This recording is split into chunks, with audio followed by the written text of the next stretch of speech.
بسم الله الرحمن الرحيم.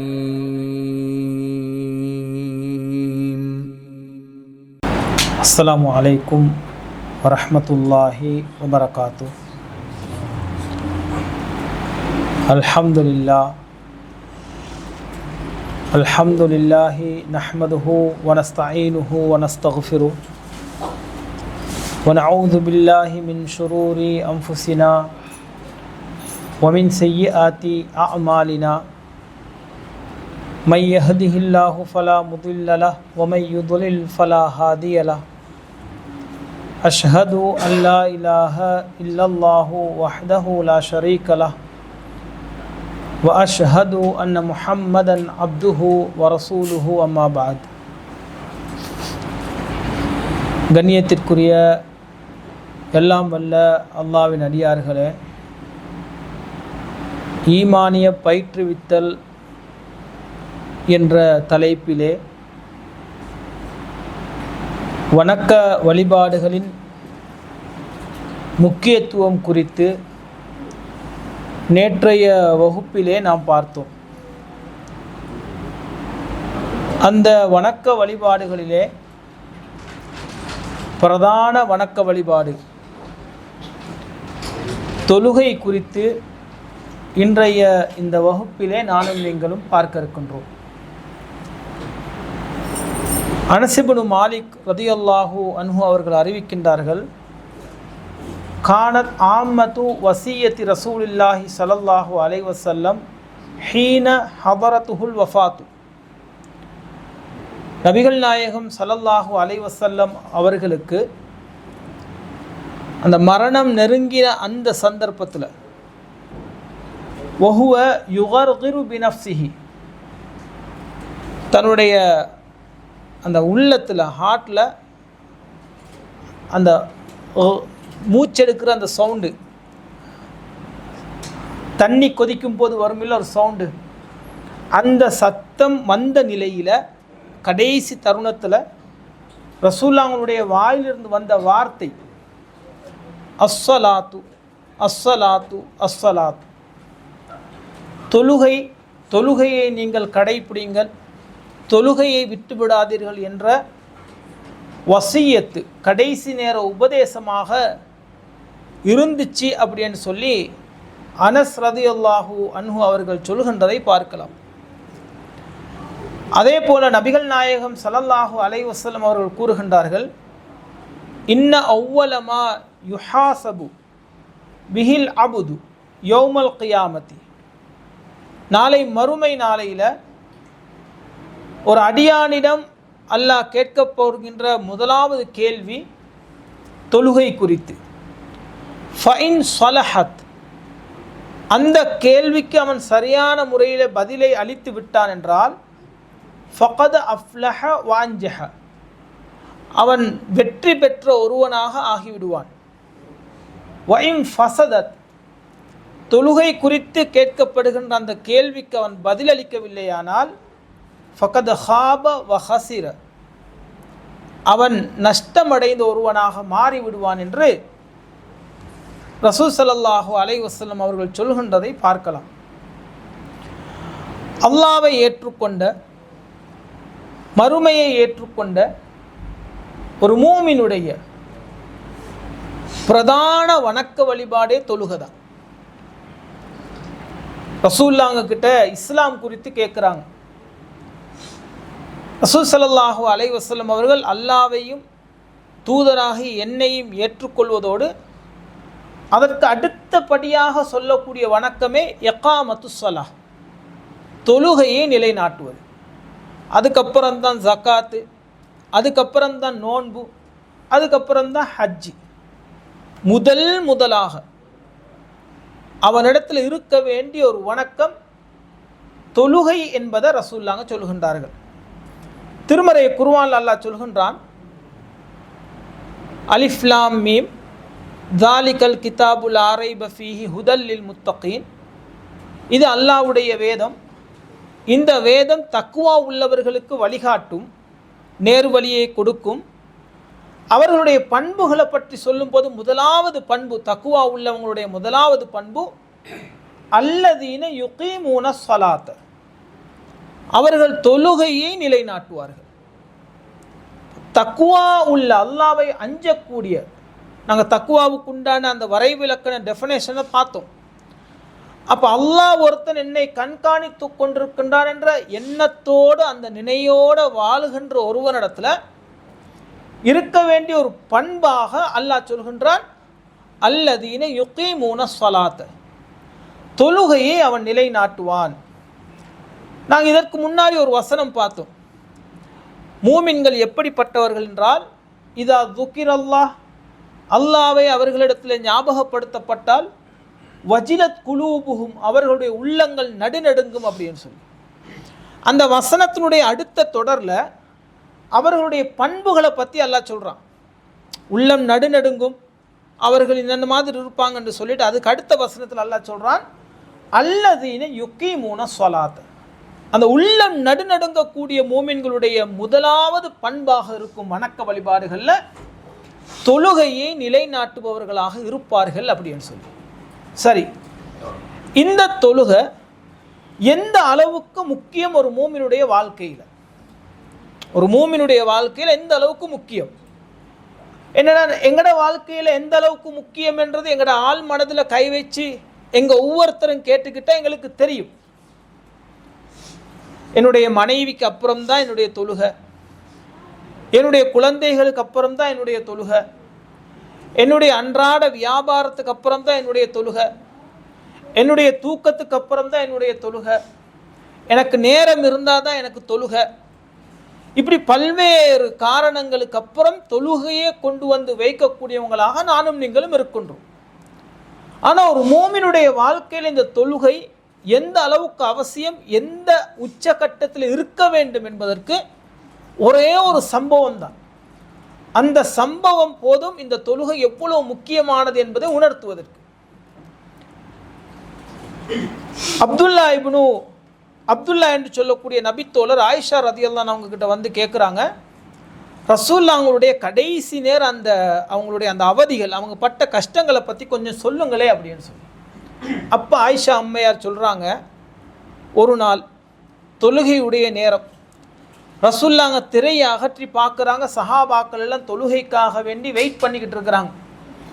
ஆயிஷா அம்மையார்கிட்ட கேட்குறாங்க, அசல்லன் நாஸ், வந்திருக்கிறவங்க தொழுதுட்டாங்களா என்று. அவங்க சொல்கிறாங்க, இல்லை யார் சொல்ல வஹும் யன்ததிரூன, உங்களுக்காக அவங்க வெயிட் பண்ணிக்கிட்டு இருக்கிறாங்க. அப்போ ரசூலுல்லாஹ் சொல்கிறாங்க, ஒரு வாளியில் தண்ணியை ரெடி பண்ணுங்க அப்படின்னு. ரசூலுல்லாஹ் குளிச்சுட்டு எலும்ப பார்க்குறாங்க, மயங்கி கீழே விழுந்துடுறாங்க. கொஞ்ச நேரத்தில் மயக்கம் தெரியுது, கேட்குறாங்க, மக்கள் தொழுதுட்டார்களா? இல்லை யார் ரசூலுல்லாஹ், வஹும் யன்ததிரூன், உங்களுக்காக வேண்டி அவங்க வெயிட் பண்ணிக்கிட்டு இருக்கிறாங்க. திரும்பவும் வாளியில் தண்ணி ரெடி பண்ண சொல்கிறாங்க, திரும்பவும் குளிக்கிறாங்க, திரும்பவும் எலும்பும் போது மயங்கி விழுகிறாங்க. இப்படி 3 தடவை நடந்ததுக்கப்புறம் அபூபக்கர் சித்திக் ரலியல்லாஹு அன்ஹு அவர்களுக்கு தொழுகை நடத்த சொல்கிறாங்க. அல்லாஹ்வுடைய தூதருக்கு ஒரு சின்ன லேசு வருது, ஓகே இப்போ எனக்கு போய் தொழலாம் அப்படின்னு சொல்லி. அதுக்கப்புறம் ரசூல் ஸல்லல்லாஹு அலைஹி வஸல்லம் அவர்கள் அப்பாஸ் ரதியல்லாஹு அன்ஹு இன்னொரு நபித்தோழருடைய உதவியோட 2 தோல் பூஜ்யத்தில் இப்படி கையை போட்டுக்கிட்டு அவங்கள தூக்கிக்கிட்டு கால்கள் நிலத்தில் உரசுறது, காலை கீழே வைக்கக்கூட ரசூலுல்லாஹ்களுக்கு முடியலை, கீழே வச்சு ஊண்டி போகிறதுக்கு முடியலை. அவங்க அதாவது இடுப்புக்கு கீழே சீவன் இல்லை, எங்களோட பாஷையில் புரிகிற மாதிரி சொல்கிறதாக இருந்தால் அவங்க 2 பேர்கிட்ட அந்த தோல் பூஜ்யத்தில் கையை போட்டுக்கிட்டு கால்கள் நிலத்தில் உரச அல்லாஹ்வுடைய தூதர் போய் உட்கார்ந்து தொழுவித்தார்கள் என்று அந்த செய்தியிலே எங்களுக்கு பார்க்கலாம். இந்த ஒரு செய்தி போதும் தொழுகை என்ற வணக்கம் எந்த அளவுக்கு ஒரு மூமினுடைய வாழ்க்கையில் அவசியம் என்று. திருமறை குர்ஆனிலே அல்லாஹ் சொல்றான், இன்ன ஸலாத்த கானத் அலல் முஃமினீன.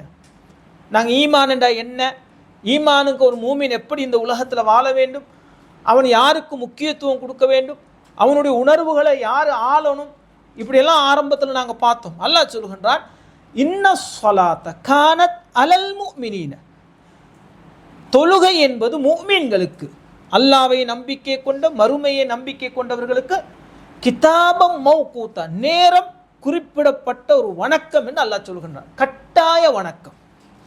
அந்த கட்டாய வணக்கத்தை நபிக்கு கூட மிஸ் பண்ணுறதுக்கு எந்த அனுமதியும் இல்லை இஸ்லாத்தில். ஏன்னா நபியும் அல்லாஹ் சொல்கிறது தான் நான் கேட்டு நடக்கணும். நான் தூதர், நான் நபி, முன்பின் பாவங்கள் மன்னிக்கப்பட்டவங்க, அல்லாஹ்விடத்தில் எனக்கு உயர்ந்த அந்தஸ்துக்கள் தரஜாக்கள் இருக்குது, எனக்கு ரொம்ப முடியாமல் இருக்கிற சந்தர்ப்பம், நடக்கக்கூட முடியலை, எலும்பி உட்கார கூட முடியலை, இந்த சந்தர்ப்பத்தில் ஒரு நேர தொழுகையை விடுறதுல என்ன ஆகப்போகுது, சும்மா எனக்கு வீட்டில் இருக்கலாம், நான் பாவ மன்னிப்பு கேட்டால் அல்லாஹ் மன்னிச்சிடுவானே என்று நபிக்கு கூட இருப்பதற்கு அனுமதி இல்லை. ஏண்டா அந்த கடமையை முதல்ல நிறைவேற்றின மனிதன் நபிகள் நாயகம் ஸல்லல்லாஹு அலைஹி வஸல்லம் அவங்களுடைய எந்த அளவுக்கு தொழுக கடமை, படுத்த படுக்கையில் இருக்கிறோம், எலும்ப முடியலை, தண்ணியை தொட முடியலை, அந்த நேரத்தில் கூட மனசால சரி நானும் நீங்களும் தொழணும். தொழுகையை விடுறதுக்கு இந்த உலகத்தில் எனக்கும் உங்களுக்கும் ஒரே ஒரு காரணத்தை சொல்லணும். என்ன? யா அல்லாஹ் நான் மௌத்தாகிட்டேன், நான் செத்துட்டேன் யா அல்லாஹ், அதனால் நான் தொழலை என்று சொல்லி. மற்றபடி வேறு எந்த காரணத்தையும் தொழுகைக்காக வேண்டி, தொழுகையை விடுறதுக்காக வேண்டி சொல்கிறதுக்கு இந்த உலகத்தில் எங்களுக்கும் உங்களுக்கும் எதுவுமே இல்லை. தூக்கம் மறதி என்று ரசூலுல்லாஹ் ரெண்டை சொல்கிறாங்க. அதை தவிர நான் சொல்கிறேன், இந்த உலகத்தில் வேறு எந்த காரணமும் இல்லை எனக்கும் உங்களுக்கும் தொழுகையை விடுறதுக்கு, சாக்கு போக்குகளை சொல்கிறதுக்கு. அப்போ தொழுகையினுடைய உச்சகட்ட அது எந்த அளவுக்கு ஒரு மோமினுடைய வாழ்க்கையில் முக்கியத்துவம் அப்படின்றத அந்த ரசூலுல்லாஹ் ஒரு செய்தி போதும். சரி, தொழுதா எங்களுக்கு என்ன நன்மை கிடைக்கும்? எங்களுக்கு தெரிஞ்சதை ஒவ்வொருத்தராக சொல்லுங்க பார்ப்போம். இந்த வீடியோ மூலமாக இந்த பயானை கேட்டுக்கிட்டு இருக்கிறவங்களும் நீங்களும் ஒவ்வொருத்தராக எங்களுக்கு தொழுதா என்ன நன்மை கிடைக்கும் அப்படின்றத மனசில் நினைங்க பார்ப்போம். நாங்கள் எங்களுக்கு எத்தனை தெரியும் என்று பார்ப்போம். நான் உட்பட தான். யாராச்சும் சொல்லுங்க பார்ப்போம். தொழுதா எங்களுக்கு என்ன நன்மை கிடைக்கும்? சொர்க்கம் கிடைக்கும். வேற?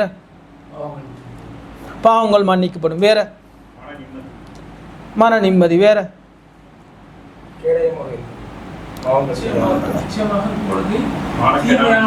மானக்கேடான காரியங்களை விட்டும் கேடயமாக இருக்கும். வேற? நாளை மறுமையில நரகத்திலிருந்து பாதுகாப்பு கிடைக்கும். வேற? வேற? அல்லாஹ்வுடைய அருள் முஹப்பத்து கிடைக்கும். வேற? சரி, வேற?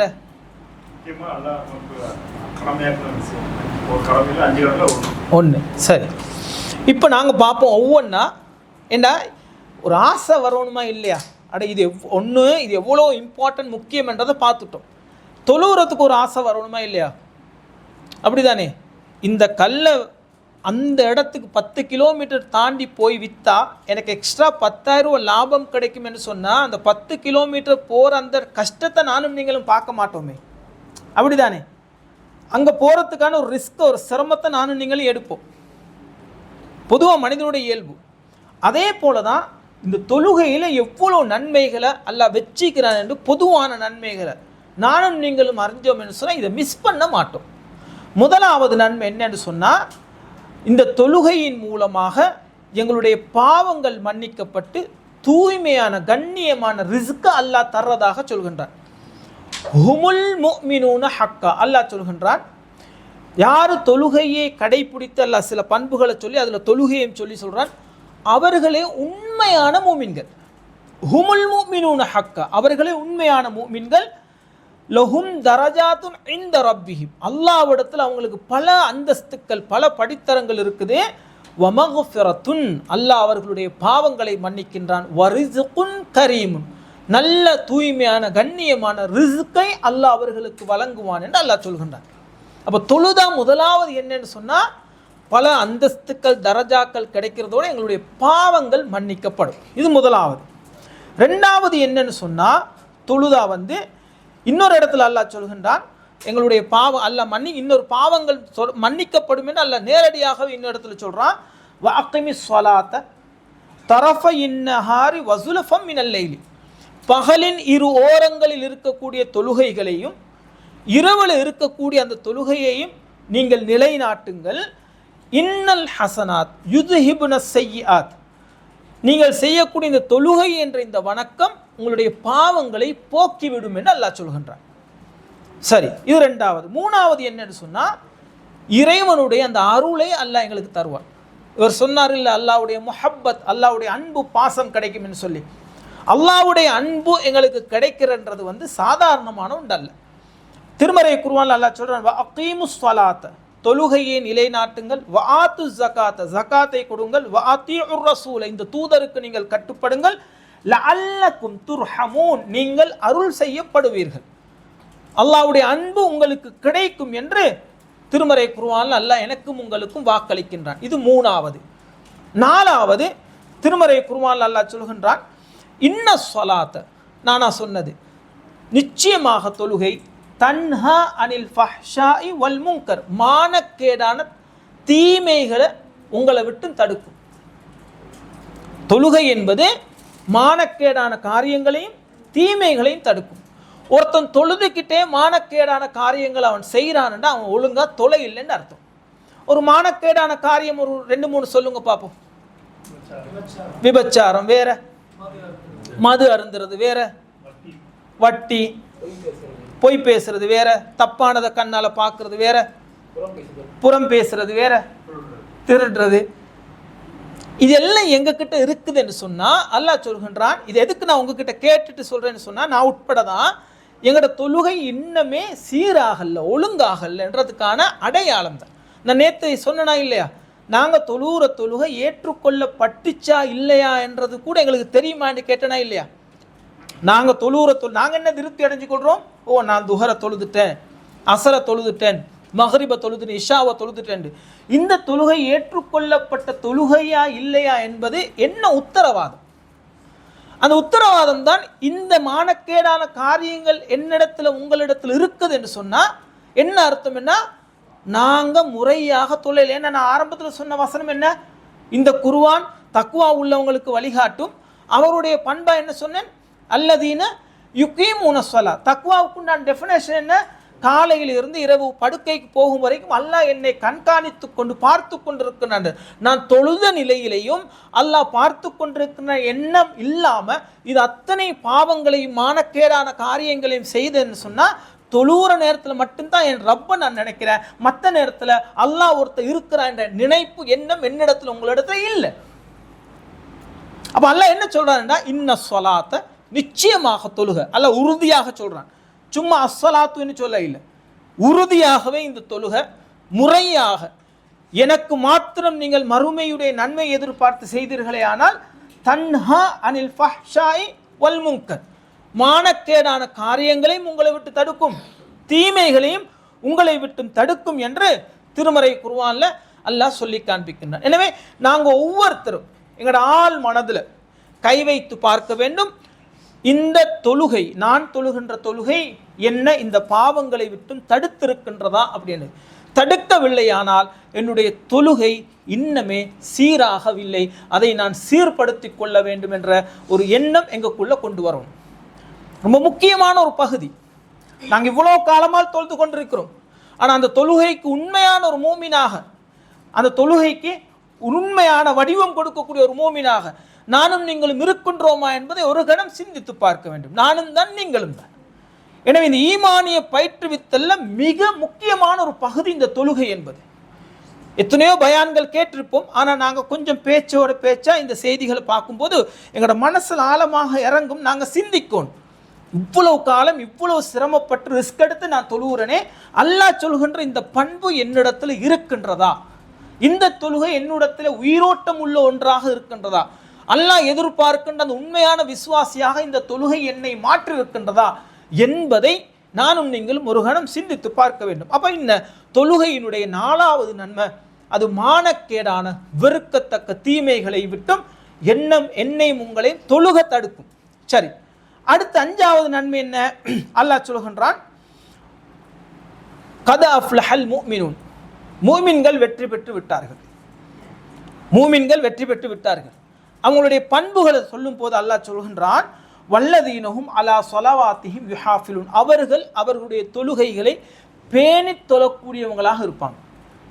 தொழுகையை மிஸ் பண்ண மாட்டாங்க, தொழுகையை மிஸ் பண்ண மாட்டாங்க. இவங்களுக்கான சொர்க்கம் எப்படிப்பட்ட சொர்க்கம் தெரியுமா? அல்லாஹ் சொல்கின்றான். ஒரு 7-8 பண்புகளை சொல்லி அதில் ஒரு 2 பண்பு தொழுகையை பற்றி சொல்கிறான். அதில் ஒரு பண்பு தான் என்ன, தொழுகையை அவர்கள் பேணி தொழுவார்கள், தொழுகையில் உள்ளச்சம் உள்ளவர்களாக இருப்பாங்கன்னு சொல்லிட்டு அல்லாஹ் சொல்கின்றான், உலாஇக ஹுமுல் வாரிசூன் அல்லதீன யரிசூனல் ஃபிர்தௌஸ். சொர்க்கத்திலேயே உயர்ந்த சொர்க்கம், நபிமார்கள், சுஹதாக்கள், சாலிஹீன்கள், உயர்ந்தபட்ச சொர்க்கம் வந்து ஃபிர்தௌஸ் எனும் சொர்க்கம். அந்த சொர்க்கத்துக்கு வாரிசுதாரர்களாக, வாரிசுன்றா தெரிந்தானே, நான் என் வாப்பக்கு புள்ள, வாப்பா மௌத்தா போனால் ஆட்டோமேட்டிக்காக நான் அந்த சொத்துக்கு வாரிசு. எவனாலையும் அதை பிடுங்கலை, பிடுங்கினா அது வந்து பாவம். ஆட்டோமேட்டிக்காக நான் அந்த சொத்துக்கு சொந்தக்காரனாக நான் மாறிடுறேன். அல்லாஹ் சொல்கிறான், இதை நீ செய், இன்னும் கத் அஃப்லஹல் மூமின், மூமின்கள் வெற்றி பெற்று விட்டார்கள். 7-8 பண்பை சொல்லிட்டு இப்படி நீ இருந்தியன்னு சொன்னால் அல்லாஹ் சொல்கின்றான், அல்ல உலாஇக ஹுமுல் வாரிசூன் அல்லதீன யரிசூனல் ஃபிர்தௌஸ். ஃபிர்தௌஸ் எனும் சொர்க்கத்துக்கு உரிமம் கொண்டாடக்கூடியவர்கள், சொந்தக்காரர்கள். இந்த உலகத்தில் ஒரு காணி வாயினா எங்களுக்கு ஒரு பத்திரம் கிடைக்குமே, இந்த தொழுகை உங்களுக்கான பத்திரம், நீ சொர்க்கவாசி, அதுவும் சாதாரண சொர்க்கம் இல்லை, ஃபிர்தௌஸ் எனும் சொர்க்கத்துக்கு சொந்தக்காரன் என்று திருமறை சொல்லிட்டு அல்லாஹ் சொல்லுவோம், ஹும் ஃபீஹா ஹாலிதுன். சும்மா உங்களை வச்சுட்டு ஒரு 2 நாளில் எடுத்து அடுத்த சொர்க்கத்துக்கு போடுறது இல்லை. சரி, இந்த நீ தொழுதத்துக்காக ஒரு மாதம் இந்த ஃபிர்தௌஸில் ஏறி ஒரு வருஷம் எரிங்க, அதுக்கப்புறம் இங்கேக்கு மாறுங்கன்னு இல்லை. ஃபீஹா ஹாலிதுன், அதில் அவர்கள் நிரந்தரமாக இருப்பார்கள். நபிமார்களோடு, சாலிஹின்களோடு, சுஹதாக்களோடு. இவ்வளவு உலகத்தில் நாங்கள் ஒரு முஸ்லீமாக மூமினாக வாழுக இந்த போராட்டம் இதுக்காக தான், இந்த சொர்க்கத்துக்காக தானே. அதுவும் அந்த உயர்ந்தபட்ச அந்த சொர்க்கத்தை அல்லாஹ் எனக்கும் உங்களுக்கும் தர்றதாக சொல்கின்ற போது எப்படி போட்டி போட்டுக்கொண்டு நானும் நீங்களும் அதற்கு முண்டி அடித்து கொண்டு இருக்க வேண்டும். எந்த அளவுக்கு தொழுகை ஒரு மூமினுடைய வாழ்க்கையில் முன்னிலையில் இருக்க வேண்டும் என்பதற்கு இது ஒன்று போதும். சரி, அடுத்து என்ன, தொழுவதின் மூலமாக அல்லாஹ் ஒரு இடத்துல தொழுவதனால கிடைக்கக்கூடிய ஒரு அழகான நல்ல ஒரு குணத்தை அல்லாஹ் சொல்கிறான். நீங்கள் தொழுவுறக்கூடியவங்களாக இருந்தால் உங்களிடத்தில் இந்த பண்பு இருக்கும் அப்படின்னு சொல்லி அல்லாஹ் சொல்கின்றான். இன்னல் இன்சான ஹுலிக ஹலுஆ, மனிதனை வந்து பதறக்கூடியவனாக, பதறுவான் இல்லை, அந்த பதறக்கூடியவனாக மனிதனை நாங்கள் படைத்திருக்கின்றோம் என்று சொல்லிவிட்டு அல்லாஹ் சொல்கிறான், இதா மஸ்ஸஹு ஷர்ரு, அவனுக்கு ஒரு தீங்கு ஏற்பட்டால் ஜஸூஆ, அவன் திடுக்கிடுகின்றான். ஒரு கஷ்டம், ஒரு தீங்கு வந்து அவன் தடமாறுறான், திடுக்கிடுகின்றான். வைதா மஸ்ஸவுல் ஹைரு, அவனுக்கு நல்லது சந்தோஷம் வட்டால், சந்தோஷம் ஏதாச்சும் பொருள்கள் கிடைச்சா மனுஆ, அவனோட வச்சுக்கிள்றான், அடுத்தவங்களுக்கு கொடுக்க மாட்டேன்றான். இதில் முக்கியமான பகுதி என்ன, 2 பண்பை சொல்கிறான். இன்னல் இன்சான ஹுலிக ஹலுஆ, மனிதனை வந்து பதறக்கூடியவனாகவும், ஜஸூஆ திடுக்கிடக்கூடியவனாகவும் நாங்கள் படைத்திருக்கின்றோம். சொல்லிவிட்டு அல்லாஹ் சொல்கின்றான், இல்லல் முஸல்லீன், தொழக்கூடியவன் கிட்ட அந்த பதறக்கூடிய தன்மையும் இருக்காது, திடுக்கிடக்கூடிய தன்மையும் இருக்காதுன்னு அல்லாஹ் சொல்கிறான். எவ்வளோ ஒரு நல்ல ஒரு தொழுற ஒருத்தனாக இருந்தால் நீங்கள் ஒரு நாளுமே பதற மாட்டீங்க, தடுமாற மாட்டீங்க, திணற மாட்டீங்க. அல்லாஹ் சொல்கிறான், இல்லல் முஸல்லீன், அவர்கள் வந்து தொழக்கூடியவர்கள் வந்து பதறக்கூடியவர்களாக, தடுமாறக்கூடியவங்களாக இருக்க மாட்டார்கள். அல்லதீனஹும் அலா ஸலாத்திஹிம் தாயிமுன், அவர்கள் அவருடைய தொழுகையில் நிலைத்து நிற்பார்கள். வல்லதீனஹும் அலா ஸலாத்திஹிம் யுஹாஃபிதூன், அவர்கள் அவருடைய தொழுகையை பேணி தொழக்கூடியவர்களாக இருப்பார்கள். சொல்லிவிட்டு அல்லாஹ் சொல்கிறான், உலாயிக ஃபி ஜன்னாத்தி முக்ரமூன், மரியாதை செய்யப்பட்ட, கண்ணியம் செய்யப்பட்ட சொர்க்க சோலைகள் அவர்களுக்கு இருக்குதுன்னு அல்லாஹ் சொல்கிறான். ஒரு சம்பவம் நாங்கள் எல்லாருமே கேள்விப்பட்ட ஒரு சம்பவம். ரசூலுல்லாஹ் ஒரு 10 பேர் கொண்ட குழுவை ஒரு உளவுத்துறையை நியமிக்கிறாங்க. அதுக்கப்புறம் அதில் மக்கத்து குறைஷிகள் இடையில இன்னொரு குழுவுக்கு மாட்டிப்பட்டு ஒரு 7 பேர் அங்கனை கொலை செய்து, இன்னும் 3 பேரை கீழே இறங்க சொல்லி ஒருத்தர் அங்கனைக்கே கொலை செஞ்சு, இன்னொருத்தரை என்ன செய்கிறாங்கன்னா மக்காவில் சிறை கைதியாக கூட்டிகிட்டு போகிறாங்க. ஹுபைப் ரதியல்லாஹு அவங்கள கூட்டிகிட்டு போய் இப்போ ஹுபைப் ரதியல்லாஹு அவர்களை கொல்றதுக்காகவே நீ வர்றாங்க. கடைசி நேரம் ஹுபைப் கிட்ட கேட்குறாங்க, உனக்கு என்ன வேணும் அப்படின்னு. அப்போ அவங்க சொல்கிறாங்க, தஊனி, 2 ரக்காத் எனக்கு தொழுவுறதுக்கு அனுமதித்தா அப்படின்னு சொல்லி. 2 ரக்காத் தொழுவுறதுக்கு எனக்கு, இப்போ கொல்ல போகிறாங்க, எல்லாம் கொல்ற இடத்துக்கும் கொண்டு வந்துட்டாங்க அவரை. அவர் சொல்ல, எனக்கு 2 ரக்காத் அனுமதித்தா. அவங்க 2 ரக்காத் அனுமதி கொடுக்குறாங்க தொழுவுறதுக்கு. தொழுதத்துக்கு பூரா அவர் சொல்கிறாரு, ஹுபைப் ரதியல்லாஹு அவங்க, நீ வந்து நான் பதறக்கூடிய ஒருவனாக, நான் கொலைக்கு பயந்து தான் வந்து நான் தொழுகிறவன் என்று நீ நினைக்கக்கூடாதுன்றதுக்காக வேண்டியது 2 ரக்காத்தை குயிக்காக நான் தொழுதேன். அந்த அந்த வேர்டே வருது, அந்த வார்த்தையே வருது அந்த ஹதீஸில். எப்படி வருதுன்னா, நான் தடுமாத்தத்தில் பயத்தில் பதறி போய்த்தான் வந்து தொழுகையை நீட்டன்னு நீ நினச்சிடக்கூடாது பாரு. அதுக்காக வேண்டி தான் நான் சுருக்கமாக சொல்லுதேன். சொல்லிவிட்டு அவர் சொல்கிறாரு, நான் ஒரு முஸ்லீமாக அல்லாஹ்வை ஏற்றுக்கொண்ட ஒருவனாக நான் சாவதனால நான் பெருமை அடைகின்றேன், சந்தோஷம் அடைகின்றேன். சொல்லிவிட்டு அல்லாஹ் சொல்கிறான், அல்லாஹும் இறைவா அஹ்சிஹிம் அததா, இவன் ஒவ்வொருத்தனாக நீ கணக்கில் குறிச்சு வை, இவன் ஒவ்வொருத்தனாக நீ கொலை செய், இவன் ஒவ்வொருத்தனை கூட வலா துபுகி மின்ஹும் அஹதா, இவன் ஒருத்தனையும் இந்த உலகத்தில் யாரெல்லாம் விட்டு வைக்காத. எவ்வளவு தைரியம் பண்ணணும். சாக போகிற கண்ணு முன்னாடி இப்போ சாக பார்க்குறாரு.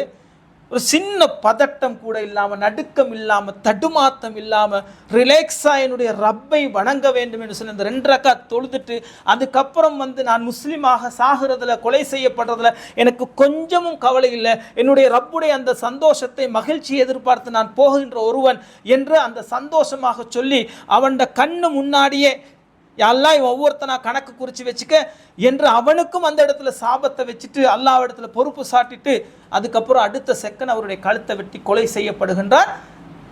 தொழுகை அல்லாஹ் சொல்கிறான் இல்லல் முஸல்லின், அந்த பதட்டம் தொழுகையாளிகிட்டு இருக்காது, தடுமாற்றம் இருக்காது, திடுக்கிட மாட்டான். அப்படி தொழக்கூடியவர்களாக நானும் நீங்களும் இருக்கின்றோமா என்பதை ஒரு கணம் சிந்தித்து பார்க்க வேண்டும். எனக்கு ஒரு நஷ்டம் ஏற்பட்டா, எனக்கு ஒரு துன்பம் ஏற்பட்டா, பொருளாதாரத்திலேயோ அல்லது உடல் ரீதியாகவோ அல்லது உயிரை யாராச்சும் எங்கள் குடும்பத்தில் நெருக்கமானவங்க மௌத்தா போனால் பதறாமல் தடுமாறாமல் எல்லா சந்தர்ப்பங்கள்லையும் நிதானமாக உட்கார்ந்து யோசிக்கக்கூடிய ஒருவனாக நானும் நீங்களும் இருப்போமே. ஆனால் நிச்சயம் அந்த தொழுகை என்னையும் உங்களையும் மாற்றி இருக்கின்ற அந்த தொழுகையினுடைய வெற்றி தான் மனிதன், அந்த தொழுகையுடைய வெற்றி தான் எனக்கும் உங்களுக்கும் பதறாமல் திடுக்கிடாமல் தடுமாறாமல் சில தீர்க்கமான முடிவுகள் எடுக்கிறதுக்கான அந்த தைரியம் வருது. தொழுவுறதுனால கிடைக்கிற நன்மை, நாங்கள் சரியாக முறையாக தொழுதோமே ஆனால் என்ன எங்கள் உள்ளத்தில் என்ன வரும்? அல்லாஹ் ஒருத்தனுக்கு நான் தொழுகிறேன், எதுக்கு நான் பயப்படணும், எதுக்கு நான் தடுமாறணும்? நேற்று 2 நாளைக்கு முன்னாடி பார்த்து அஸ்மா பின்த் உமைஸ் உம்மு சுலைம் ரதியல்லாஹு அவங்க புள்ள மௌத்தா போய் தடுமாறினாங்களா, பதறினாங்களா, தைரியமாக அதை ஹேண்டில் பண்ணாங்களா இல்லையா? எங்கேருந்து வந்துச்சு அந்த தைரியம் என்று சொன்னால் இந்த தொழுகையின் மூலமாக அவங்களுக்கு கிடைச்சது தான். இப்படி ஏராளமான சம்பவங்களை சஹாபாக்களுடைய வாழ்க்கையில் சொல்லிக்கிட்டே போகலாம். அவர்களிடத்தில் தடுமாட்டம் அந்த பதறக்கூடிய தன்மை இருக்காது. இது ஒன்று. அடுத்து என்னன்னு சொன்னால், இந்த தொழுகிறதுனால பல பேரும் சொன்னோம் நாளைக்கு மறுமையில் நரகத்தை விட்டும் அல்லாஹ் பாதுகாக்கும் என்று சொல்லி. அதில் ஒன்று அல்லாஹ் சொல்கின்றான், சொர்க்கத்தில் சில பேர் அல்லாஹ் குடியமர்த்துவான். குடியமர்த்தி அவங்க பேசிக்கொள்வாங்க. என்ன, அவங்க சில பேர் நரகத்தில் பார்ப்பாங்க. அவங்கக்கிட்ட கேட்பாங்க, மா சலக்கக்கும் ஃபீ சக்கர், என்ன நீங்கள் சக்கரன்ற நரகத்தில் இருக்கிறீங்க, நரகத்திலே இருக்கிறீங்கன்னு கேட்கும். அப்போ அவங்க சொல்லுவாங்க, லம் நக்கு மினல் முசல்லீன் வலம் நக்கு நுத்இமுல் மிஸ்கீன், நாங்கள் உலகத்தில் தொழுகிறவங்களாக இருக்க இல்லை, நாங்கள் மிஸ்கின்களுக்கு உணவளிக்கக்கூடியவங்களா. இப்போ நரகத்தில் இவங்க சொர்க்கத்தில் இருக்கணும் பார்த்து கேட்குறது காஃபிரை பார்த்து இல்லை, காஃபிரை பார்த்து அவனுக்கு தொழுக கடமை இல்லையே, அவனுக்கு வந்து ஏழைகளுக்கு உணவளிக்கிறது கடமை இல்லையே. எங்களை போல இந்த உலகத்தில் முஃமின் என்ற பெயரோட, முஸ்லீம் என்ற பெயரோட அந்த பட்டத்தோடு வாழ்ந்தவங்களை பார்த்தா நரகத்தில் கேட்பான், மா சலக்கக்கும் ஃபீ சக்கர், நீங்கள் ஏன் நரகத்தில் இருக்கிறீங்க? காலு லம் நக்கு மினல் முசல்லி, நாங்கள் தொழக்கூடியவர்களாக இருக்கலையே, அல்ல தொழுகையை விட்டு தொழுதோமே, தொழுகையில் ஒரு பேணுதல் எங்ககிட்ட இருக்கலையே. வலம் நக்கு நுத்இமுல் மிஸ்கீன், நாங்கள் உணவளிக்கக்கூடியவங்களாகவும் இருக்கல. வகுன்னா நஹூது மஅல் ஹாயிதின், உலகத்தில் வீணாக இந்த உலகத்தில் காலத்தை கழிக்கக்கூடியவங்களோட நாங்களும் அவங்களோட சேர்ந்து இருந்தோம் யா அல்லாஹ். அந்த மனுஷனை பார்த்து, ஃப்ரெண்டை பார்த்து சொல்லுவானோம், அப்படி இருந்துட்டோம், அதனால் எங்களுக்கு இந்த நிலைமை என்று சொல்லி. அப்போ சக்கர் என்ற நரகத்திலிருந்து பாதுகாப்பு கிடைக்கும் தொழுதா. அதே போல் அல்லாஹ் வந்து ரசூல் ஸல்லல்லாஹு அலைஹி வஸல்லம் அவங்களுக்கு சில கனவுகளை காட்டுறான். அதில் ஒரு கனவுல ரசூலுல்லாஹ் 4 பேருக்கு 4 விதமான தண்டனையை பார்க்குறாங்க. அதில் ஒரு தண்டனை என்னன்னு சொன்னால், ஒருத்தர் ஒரு பெரிய பாறாங்கல்லை தூக்கிட்டு வந்து அப்படியே தலையில் போடுறாங்க. தலை அப்படியே சப்பையாகி அப்படியே சுக்கு நூறாக மாறி பாறாங்கல் உருண்டுட்டு போகும். திரும்ப அந்த பாறாங்கல்லை தூக்கிட்டு வர்றதுக்குள்ளே தலை பழையபடியே வந்து நிற்கும். திரும்ப தலையில் போடுறது, தலை அப்படியே நெசுக்கி அப்படியே எல்லாமே வெளியே வந்து ரத்தமெல்லாம் வெளியே வந்து அவன் அந்த இடத்துல அந்த வேதனை உணர்வான், திரும்ப பாறாங்கல் போகும். இதுதான் அவனுக்கு உண்டான தண்டனை. இதுதான் அவனுக்கு உண்டான தண்டனை. சும்மா சும்மா ஓங்கி தலையில் உண்டு அடித்தாலே எவ்வளோ கஷ்டம். சும்மா கத்தியால் கீறி ரத்தம் பீறிட்டு வந்து எப்படி இருக்கும், எவ்வளோ கஷ்டம். இது எல்லாத்தையும் தாண்டி ஒருத்தன் என்ன செய்கிறான்னு சொன்னால், ஆக்சிடென்ட் ஆகி டயருக்கு அவனோட தலை போய் நசுக்கி முகம் ஒன்றுமே தெரியாமல் எல்லாமே வெளியே வந்து இருக்குது. எவ்வளோ கஷ்டத்தை உணர்வான். ஒரு நேரம் உசுறு போனோன்னா முடிஞ்சிடுது. இது வந்து ஒவ்வொரு 2 செகண்டுக்கு 3 செகண்டுக்கு 4 செகண்டுக்கு ஒருக்க இந்த தண்டனையை வேதனையை கொடுத்துக்கிட்டே இருப்பான். யாருக்கென்று ரசூலுல்லாஹ் சொல்கிறாங்க. பிறகு ரசூலுல்லாஹ் சொல்கின்றார்கள், அம்மல்லதி, யார் இந்த தலை உடைக்கப்பட்டுச்சு இவன் யார் என்று சொன்னால், ஃபஇன்னஹு யஅஹுதுல் குர்ஆன், இந்த உலகத்தில் குர்ஆனை நல்லா விளங்கின ஒருத்தன். குர்ஆன் என்ற குர்ஆனுடைய அந்த சம்பந்தம் நல்லா விளங்கி அவனுக்கு எல்லாமே தெரியும். ஆனால் ஃபயர்ஃபிதுஹு, அதை புறக்கணித்து வயனாமு அனிஸ்ஸலாத்தி, தொலாம தூங்கினவன். ரசூலுல்லாஹ் சொல்கின்றார்கள், குர்ஆனை பற்றி நல்லா தெரியும், ஹதீஸை பற்றி தெரியும், இஸ்லாத்தை பற்றி தெரியும். ஃபயர்ஃபிதுஹு, ஆனால் அவன் அதை புறக்கணித்து வயனாமு அனிஸ்ஸலாத்தி, அஸ்ஸலாத்து ஹைரும் மினன் நௌம், தொழுகையை விட தூக்கத்தை விட தொழுகை மிகச் சிறந்தது என்று அவனுக்கு சொல்லப்பட்டும் எனக்கு தூக்கம்தான் வேணும், நான் 4 மணிக்கு தூங்கினேன், என்னால் எழும்ப முடியாது, எனக்கு தொழுகையை விட தூக்கம் மேல் என்று யாரு படுத்தார்களோ அல்லாஹ் சொல்கின்றான் அவனுக்கான தண்டனை தான் மறுமையில் அது என்று ரசூல் ஸல்லல்லாஹு அலைஹி வஸல்லம் அவங்க சொல்கிறத பார்க்கலாம். நாங்கள் வெரி சிம்பிளாக, ஏன் உங்களை தொழுகைக்கு காணோம், கொஞ்சம் தூக்கம் போயிடுச்சு. வெரி சிம்பிளாக, எந்த குற்ற உணர்வும் உள்ளத்தில் இல்லாமல், எந்த பயமும் இல்லாமல், மறுமை குறித்து எந்த அச்சமும் இல்லாமல், வெரி சிம்பிளாக நாங்கள் பதில் சொல்லிடுவோம், என்னென்று, நான் தூங்கிட்டேன், வர முடியலை, கொஞ்சம் வேலையாக இருந்துச்சு, இப்படின்னு நாங்கள் சொல்கிறோம். இல்லை, ஒரு கணம் நானும் தான் நீங்களும் தான், எங்களோட உள்ளத்தில் ஒரு பெரிய அந்த பயத்தை நாங்கள் வச்சுக்கொள்ளணும். இந்த தண்டனை அல்லாஹ் தர்றானுங்க, எனக்கு எல்லாமே தெரிஞ்சு, தொழுகை எவ்வளோ அவசியம், தொழுகை எவ்வளோ முக்கியம், அது எவ்வளோ இம்பார்ட்டன்ட் ஒரு மூமினுடைய வாழ்க்கையில் அப்படின்னு தெரிஞ்சும் நான் அதை வேண்டுமென்றே புறக்கணிச்சேனேன்னு சொல்லி அதுக்கான தண்டனையாக இந்த தண்டனை வழங்கப்படும் என்று ரசூல் அங்கே சொல்லக்கூடிய செய்தி புகாரியில் வர்றதை எங்களுக்கு பார்க்கலாம். அதே போல் வந்து இது எல்லாத்தையும் தாண்டி தொழுகையை விடுறதை பற்றி ரசூலுல்லாஹ் ரொம்ப கடுமையாக சொல்கின்ற போது, இன்ன பைனர் ரஜுலி ஒபைன ஷிர்கி வல் குஃப்ரி, ஒரு மனிதனுக்கும் இணை வைப்புக்கும் இறை நிராகரிப்புக்கும் இடைப்பட்டது என்னன்னு சொன்னால் தர்க்கஸ்ஸலா, தொழுகையை விடுறது. அல்லது இன்னொரு ஹதீஸ் சொல்லலாம், அல் அஹ்துல்லதி பைனனா வபைனஹும், இணை வைப்பாளர்களுக்கும் எங்களுக்குமான உடன்படிக்கை என்னன்னு சொன்னால் அஸ்ஸலாத்து, தொழுகை, ஃபமன் தரக்கஹ ஃபகத் கஃபர, தொழுகையை விட்டவன் அவன் நிராகரித்தவனாக ஆகி விடுவான்னு ரசூலுல்லாஹ் சொல்கின்றார்கள். நிராகரித்தவன்டா அந்த பாவம் எவ்வளோ பெரிய பாவம் என்றதை குறிக்கிறதுக்கு தான் இந்த வார்த்தையை அல்லாஹ் யூஸ் பண்ணுறான். உண்மையிலே இறை நிராகரிப்பான மாறுறதில்லை, அவன் எவ்வளோ பெரிய ஒரு பாவத்தை செய்கிறான் என்றதை அவன் உணர வேண்டும் என்பதற்காக இறை நிராகரிப்போடு ஒப்பிட்டு, இணை வைப்போடு ஒப்பிட்டு அல்லாஹ்வுடைய தூதர் சொல்கின்றார்கள் என்றால், இணை வைப்பு எவ்வளோ படு மோசமானது, இறை நிராகரிப்பு எவ்வளோ படு மோசமானது, நிரந்தர நரகத்தை பெற்றுத்தரக்கூடியது என்று எங்களுடைய ஈமானுடைய ஆரம்ப வகுப்புகளில் பார்த்தோம். அல்லாஹ்வுடைய தூதர் சொல்கின்றார்கள், அவனுக்கும் உங்களுக்கும் உண்டான வித்தியாசம் இதுதான். அவன் காலையில் எழும்புறான், வேலைக்கு போகிறான், மத்தியானம் சாப்பிட்றான், அதுக்கப்புறம் திரும்ப ஈவினிங் வீட்டுக்கு வர்றான், கொஞ்சம் ஜாக்கிங் அல்லது என்ன செய்ய மனைவியோட வெளியே போகிறான், திரும்ப நைட்டுக்கு சாப்பிட்றான், தூங்குறான். இப்படி தான் அவன்கிட்ட வாழ்க்கை. நானும் தொழாமல் இருந்தால் நானும் அவனும் ஒன்று தானே. என் பேர் இப்ராஹிம், அவன்கிட்ட பேர் வந்து கீர்த்தி, மூர்த்தி ஏதாச்சும் இருக்கும், அல்ல சோமபால, சுமர்பாலன்னு சொல்லி ஏதாச்சும் ஒரு பேர் இருக்கும். அப்படி தானே. எனக்கும் அவனுக்கு என்ன வித்தியாசம்? நோன்பு பிடிச்சது அவனுக்கு விளங்குமா நான் நோன்பு பிடிக்கிறேன்றது? நான் நோம்புன்றது யாருக்காச்சும் நிரூபிக்கலுமா? எப்படி நிரூபிக்கிறது நான் நோன்பு என்று சொல்லி? யாருக்கு சரி, நான் இப்போ நோன்பு பிடிச்சிருந்து உங்களுக்கு வந்து மௌலவி நீங்கள் நோன்பா என்று எனக்கு காட்டுங்கன்னு எப்படி காட்டுறது? எப்படி காட்டுறது? காட்ட முடியுமா? காட்ட முடியாது. ஆனால் தொழுக, ஜக்காத் எப்போ எனக்கு வசதி வருதோ அப்போ, நான் ஏழையாகவே இருந்தேன், நான் வாழ்நாள் முழுவதும் ஜக்காத் கொடுக்க மாட்டேன். ஹஜ்ஜி அதுவும் எப்போவாச்சும் வசதி கிடைச்சா தான், வசதியே இல்லை. எப்படி நான் ஒரு நல்ல ஒரு மூமின் என்றதை வெளிப்பார்வைக்கு கொண்டு வர்றது? எது இருக்குது சொல்லுங்க பாப்போம்? வேற என்ன வணக்கம் இருக்குது? தொழுகை மட்டும்தானே. அப்போ அவனுக்கும் எனக்கும் வித்தியாசம் என்ன? தொழுகை தான். ரசூலுல்லாஹ் சொல்கின்றார்களா இல்லையா? முனாஃபிகீன்களுக்கு. முனாஃபிகீன்கள்னா யாரு? ரசூலுல்லாஹ் காலத்தில் இந்த முனாஃபிகீன்கள் யூதர்கள். உள்ளத்தில் யூதனாக இருந்துக்கிட்டு வெளிப்பார்வைக்கு ஒரு மூமினாக முஸ்லீமாக சும்மா பொய்க்கு நடிக்கிறது. அவன் சுபவுக்கும் வரமாட்டான், அசருக்கும் வரமாட்டான், சில நேரங்கள் இஷாவுக்கும் வரமாட்டான். ஏன்னா ரசூலுல்லாஹ் காலத்தில் என்ன செய்வாங்கன்னு சொன்னால் மக்ரிபோடைய சாப்பிட்டு தூங்கிடுவான். அதனால தான் ரசூலுல்லாஹ் சொல்கிறாங்க, சுபவுடைய அசருடைய நன்மையை நீங்கள் தெரிந்தீர்களே ஆனால் தவண்டாவது அந்த தொழுகைக்கு வந்து தொழணுமே நீங்கள் நினைப்பீங்கன்னு ரசூலுல்லாஹ் சொல்கிறாங்க. தவண்டு சரி வரணுமே நீங்கள் நினைப்பீங்கன்னு சொல்லி.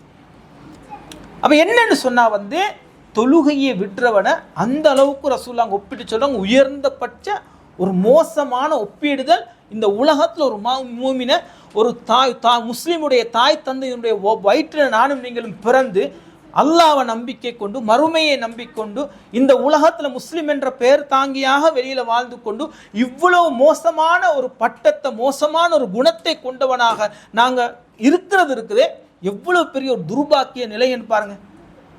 உலகத்தின் பார்வையில் எவ்வளவு நல்லவனாக இருந்துட்டு போட்டும், என்னுடைய பொண்டாட்டிக்கிட்ட நான் நல்லவன், பிள்ளைக்கிட்ட நல்ல வாப்பா, உமா வாப்பு கிட்ட நல்ல மகன், கூட்டாளி கிட்ட நல்ல கூட்டாளி, சமூகத்தில் நல்ல ஒருத்தன். ஆனால் என்ன படைச்ச ரப்பு கிட்ட இந்த உலகத்தை மொத்தம் இந்த பிரபஞ்சத்தை ஆள்றவன் கிட்ட நான் ஒரு படு மோசமானவனே, மகா கெட்டவனே. நாளைக்கு அல்லாஹ் என்னை நரகத்தில் போட போக்கல என்னை இந்த உலகத்தில் நல்லவன் சொன்ன என்னுடைய நண்பர்கள், என்னுடைய மனைவி, என்னுடைய உம்மா வாப்பா, என்னுடைய உறவினர்கள், என்னுடைய குழந்தை வந்து அல்லாஹ் இவன் ரொம்ப நல்லவன் சொல்லி என்னை தூக்கி சொர்க்கத்தில் போடுவாங்களான்னு கேட்டால் அல்லாஹ் அவன் தொழலடாப்பா, அவனிடத்துல தொழுகை இல்லை, எப்படி நீ நல்லவன் சொல்லுவேன்? அப்போ தொழுகை என்பது வந்து ஒரு மனுஷனுக்கு இருக்கிற முதலாவது வணக்கங்களே ஃபர்ஸ்ட் இருக்கிற வணக்கம். இவ்வளவு நன்மைகள் அதை விட்டால் இவ்வளவு கெடுதிகளும் இருக்குது, பட்டு மோசமான தண்டனைகள் மறுமையில் இருக்குது. அப்போ இதை நாங்கள் உளப்பூர்வமாக ஒரு மூமின் உணர்கின்ற போது யா அல்லாஹ் இனி நான் வந்து தொழுகையை மிஸ் பண்ண மாட்டேன். இந்த ஈமானிய பயிற்றுவித்தல்ல இந்த பயிற்சி தான் என்னிடத்துல உங்களிடத்துல வரணும். எங்களோட மனசில் இந்த தொழுகை சம்பந்தமான இந்த செய்திகள் அப்படி இருக்கணும் மௌத்து வரைக்கும். இந்த செய்திகளை எங்களோட மனைவிக்குன்னு நாங்கள் சொல்லணும், எங்களோட குழந்தைகளுக்கும் சொல்லணும். இவ்வளவு நன்மைகளை தரக்கூடிய ஒன்று, இதை தொலாட்டி மறுமையில் இவ்வளவு கெடுதிகளை இவ்வளவு மோசமான தண்டனைகளை தரக்கூடிய ஒன்று, படைத்த ரப்பிடத்தில் இந்த உலகத்தில் நாளை மறுமையிலே கெட்டவனாக இருக்கக்கூடிய ஒன்று. எனவே யா அல்லாஹ் இனி இந்த தொழுகையை நான் மிஸ் பண்ண மாட்டேன். எனக்கு தொழுகைக்கு அப்புறம் தான் மற்ற எல்லாமே இப்படி என்ற ஒரு நிலைப்பாட்டில் நானும் நீங்களும் இருப்போமே ஆனால் எங்களுடைய மொத்த உணர்வுகளுக்கும் முன்னாடி தொழுகையை கொண்டு வந்து வைப்போமே ஆனால் நிச்சயம் தொழுகையை கடைபிடிக்கக்கூடிய ஒரு மூமினாக அல்லாஹ் சொல்கிறான், கத அஃப்லஹல் மூமின், வெற்றி பெற்ற மூமின்கள் என்று, ஃபிர்தௌஸின் சொர்க்கத்துக்கு வாரிசுதாரர்கள் என்று, அந்த அந்த அந்த வாரிசுதாரர்கள் என்ற அந்த சர்டிஃபிகேட்டை பெற்றவர்களாக இந்த உலகத்தில் எனக்கும் உங்களுக்கும் மாறலாம்.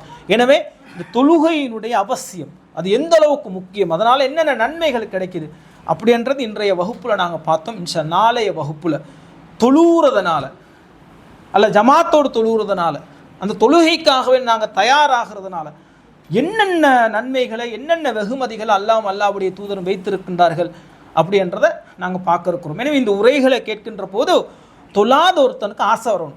ஈமானிய பயிற்றுவித்தல் அதுதான். தொழாத ஒருத்தனை விட்டு தொழக்கூடிய ஒருவனுக்கு ஒரு ஆசை வரணும். சோம்பேறிகளாக தொழக்கூடியவங்களுக்கு ஒரு ஆசை வரணும், இனி நான் இதை மிஸ் பண்ணக்கூடாதுடா அப்படின்ற அந்த உணர்வு. இன்ஷா அல்லாஹ் அந்த உணர்வுகளோட இந்த உலகத்தில் உண்மையாக வாழ்ந்து மரணிக்கக்கூடிய மூமின்களாக நானும் நீங்களும் இருப்போம். வல்ல ரஹ்மான் எனக்கும் உங்களுக்கும் அருள் புரிவானாக.